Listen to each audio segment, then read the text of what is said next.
সালাম আলাইকুম। কি অবস্থা ভাই লোকেরা? তো আজকে আসলে যে বিষয় নিয়ে আলোচনা করব এটা হচ্ছে আমার একটা পারিবারিক বিষয়। আমি জানি না বিষয়টা নিয়ে কথা বলা ঠিক হবে কিনা। তারপরেও বুকে চাপা দিয়ে রাখতে পারতেছি না। আই থিংক আপনাদের সাথে শেয়ার করাটা ভালো হবে। দেখেন আমরা হচ্ছে গিয়ে যে ২ ভাই ১ বোন। বুঝছেন? তো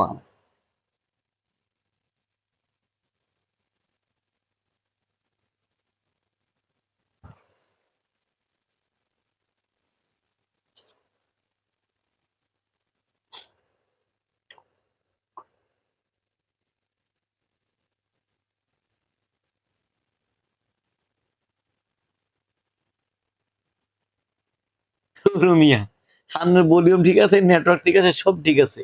just joking. I am just joking.